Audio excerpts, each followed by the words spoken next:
mariage à Cindy Leclerc est comme kobimisa ba griffe ya ba mama oyo baza dépassé na bolingo.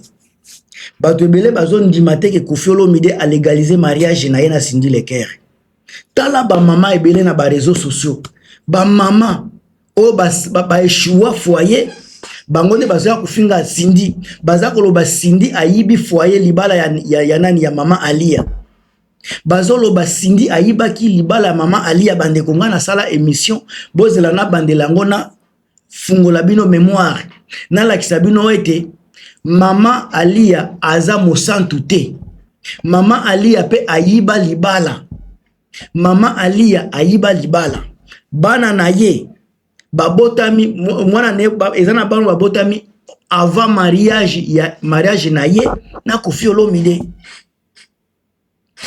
Koffi Olomide soki bolandi histoire ya mariage ya Koffi Olomide, mama Godé azalaki avant nani mama Alia.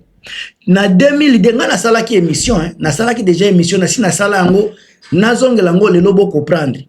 Na 2001 tango wera zo bimisa album Kibwisa Pimpa boyoka nzembo ya Meraniti Mambote bolongani ya tonto Fili linga mobali na yo na motema na yo mobimba wera yemba papa wemba na mazone Koffi Olomide na Godé King Kester na Liliane papa Ndombe Opetu na mamari. Wana 2001 tangu Koffi Olomide azana na mama Godé wera sona za ko bwaka ye aza ko yemba ye. Botala sika date de naissance ya Didi Stone. Didi Stone abotami na âge nini? Abotami avant. Donc abotami avant 2001. Didi Stone abotami avant 2001. Donc pendant que ye aza ko botama Koffi Olomide bato bazoyeba ke na ndaku na ye azalaka na mama moko kombo na ye Godé, mais azobota déjà libanda na mama Alia. Donc sika pona bino sika tangu mama Godé atikaki libala pauvre Koffi Olomide abala mama na biso Alia, cela veut dire que mama Alia abebisaki libala ye muto abotolaki libala ya mama Godé. Mama Alia muto ayaki ko bebisa foyer ya mama Godé oyo sinaza ko yebisa bino selon nzembu ya na album ya Kibwisa Pimpa ya Wera Son kombo ya titre yango Timambote. Timambote za nzembu na kati album ya Kibwisa Pimpa esika Wera Son aza ko bwaka mwasi ya Koffi Olomide na kombo ya mama Godé. Koffi Olomide na Godé ta wana deja mwana na biso ndeko na biso ser na biso Didi Stone abotami déjà. Cela veut dire que mwana oyo abotami na ndenge ya koyiba. Koffi aze koyiba azeko bima libanda na mama na biso Alia baboti mwana. Mama Godé kotika libala babali pe nani mama Alia. Toza la pe frana makambo wana. Alors mama Alia akoti a continuer na libala. Soki lelo boza koloba nani boza koloba Cindy ayibi libala. Cela veut dire que karma eza coexister. Cela veut dire que karma eza ko beta mama Alia. Cela veut dire que mama Alia aza ko tutana na makambo salaki. Mabe nyoso to salaka na mokili ekofuta makase na mokili. Nyoso to salaka ya mabe ekozonga kaka na mokili awa. Mama Alia a volé les foyers des gens. Mama Alia a triché, a détruit le foyer de maman Godé.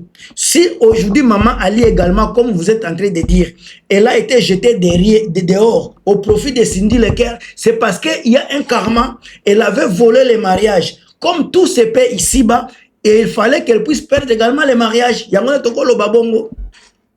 Mais une chose autre, Yebi, Cindy Leclerc n'a jamais détruit le mariage de quelqu'un. Jamais. Cindy Leclerc a trouvé une maison vide. Une maison qui était inhabitée par une femme. Et c'était une maison habitée par un homme. L'homme qui était là, c'est l'homme qui devrait confirmer à Cindy Leclerc qu'il était célibataire, qu'il était libre, soit divorcé. Alors ce n'est pas Cindy qui a consommé le mariage de maman Alia, mais le mariage de maman Alia et Koffi Olomide était déjà consommé. Peut-être ils étaient mariés en Europe, mais en Afrique, ils étaient considérés comme non mariés. Peut-être ils étaient mariés au Congo, mais en Europe, ce n'était pas comme ça. Donc, il y a des choses qu'il faut bien comprendre avant de venir ouvrir vos grosses bouches, vos sales bouches concernant les mariages qui ne vous regardent pas. Alors, au moment où j'ai fait la vidéo, la personne qui avait commencé le malheur dans sa vie, c'est notre maman Alia. Si elle n'avait pas triché, gâté, abîmé le mariage de maman Godet, peut-être aujourd'hui, elle n'aurait pas subi les mêmes conséquences, les mêmes effets. Parce qu'on dit les mêmes conséquences amènent les mêmes les effets. Alors, elle, comme elle avait triché, elle a créé l'infidélité dans le foyer de maman Godet, elle a créé le divorce de maman Godet et Koffi Olomide. Aujourd'hui, si elle est également divorcée, qu'on ne puisse pas dire que c'est Cindy qui est le problème. C'est elle qui avait commencé ce foyer dans la tricherie. Maman Ali a commencé ce foyer dans la tromperie. Elle avait trompé, elle est entrée dans un foyer avec l'impudicité. C'est pour cela qu'à la fin également, Dieu a puni. Dieu a retourné le karma contre maman Alia. Si aujourd'hui elle est célibataire, si aujourd'hui elle est divorcée, c'est parce qu'elle-même, elle avait détruit le mariage de maman Godet. Elle avait détruit a baby ça qui mariage à maman Godet yango lelope karma elandi mariage nepe ebeba. Alors botika ko contrôler, botika ko condamner Cindy Leker. Cindy n'est rien, n'est victime de rien. Lelo so va comme ko valoriser Cindy Leker. So qui Koffi Olomide après divorce na maman Alia. Aza star munene, Koffi Olomide aza légende. Atamboli ndenge bato IDPS balobaka. Atamboli. Aye komona mwasi oya bongi na ebonga. Mwasi oya bongi kozala mwasi na ye eza Cindy. Amona ki basi ebele. Azalaki célibataire. Aza star, aza na succès, aza légende. Koffi Olomide azalaki na choix ya kotika pe Cindy akoma kaka mobali ya célibataire, mais il a porté ce choix à Cindy Leker, pas parce que Cindy aza Cindy, parce que amonaki ba qualité ya Cindy eza ko matcher na makambo na ye, amonaki aura ya Cindy, ba comportement na ye, ba caractère na ye eza oya za koluka na nini na epa ya mwasi. Alors que bino bat boza ko critiquer, bino bat boza ko mona ke bino nde boza bien, bino bat boza kanisa bino nde bobongi, bandeko. Koffi ne vous aime pas. Koffi ne vous a pas calculé. Koffi vous aime comme des fans, pas comme des femmes. Koffi vous considère comme des fans, mais pas comme quelqu'un qui peut vous amener dans sa vie. Ba mama ebela wa soki lelo Koffi abeteli bango phone, obina lingina bimanayo na ngina balayo. Et belo baza o critiquer bakotika mabala bakoya parce que Koffi n'est pas n'importe qui, parce que Koffi est un superstar. Imagine toi avec toutes les femmes baza na monde, grandeur ya Koffi, aura ya Koffi, akende kopona Cindy, akende kopona kaka mwasi moko boza koya atiki mundele mamundele aza ezola kisake mamundele ezaka mamundele ya kombo Koffi mutu apesa ye aura, Koffi mutu amatisa ye, et puis le loko ka Koffi mutu asukisi ye, akitisi peye. Alors choix ya mwasi eza pona biso ba fan ete, choix ya mwasi eza pona ba famille ete, choix ya Cindy Leker eza choix ya Koffi Olomide. Yo mama o matana live mateti pokwa olobela ofinga Cindy Leker, Cindy aza déjà mwasi ya libala. Baza ko honorer ye ko honorer. O boza ko mona aza balobi ko légaliser. Soki baza ko légaliser déjà bazalaki na mariage, bazalaki déjà ko bala. Tolo ba mikanda kaka ya leta nde ezangaki na mariage. Lelo sikabe ko légaliser. Comme bino bozalaki a kondimate ke Koffi akoki ko légaliser mariage, bozo mona sika mama na bino mama mundele akoma kaka bohe, babenga kaye ex-femme. Bozo sepela nango te. Vérité eza eko choquer bino. Maman Alia aza ex ya Koffi Olomide. Ex ya Koffi.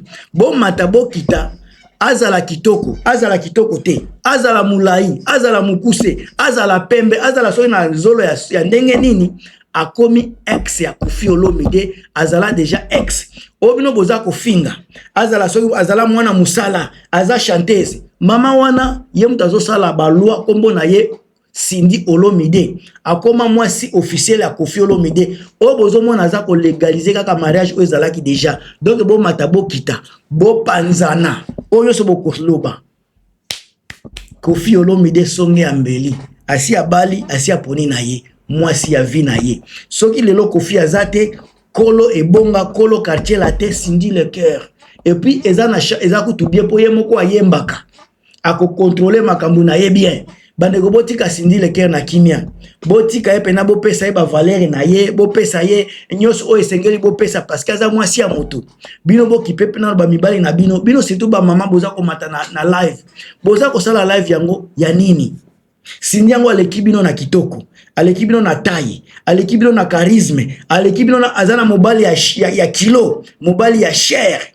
azana avenir financier azana liberté moko financière bino boza na ngote bozo finga ye mais ya l'équipe bino na makambu nyoso bande ko ngam tuna bino Gilmas bocha ba commentaire na bino ndenge bosepeli tozo continuer toujours ko sala ba promotion ba valeur ya bien na mboka na biso na communauté na biso congolaise. A plus.